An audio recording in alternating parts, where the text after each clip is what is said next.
Hi guys, in this quick video, I will show you how to change password on Facebook. But before that, make sure that you are connected to the internet. And next, just open your Facebook application. Here, in your Facebook application, make sure that you log in your account. And then tap on the three horizontal lines here located at the upper right corner.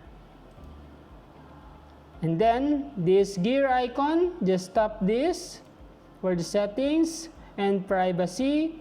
And under the account option, just choose password and security.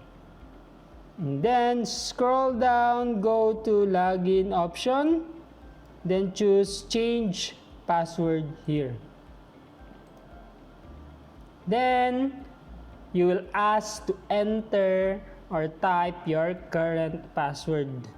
Just type your current password here, and then next is the new password. Okay, type your new password and retype again or for confirmation of your new password.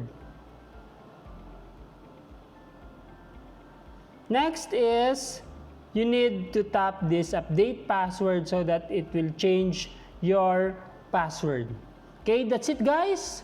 If you think that this video helps you a lot, then subscribe and follow this channel for more video tips.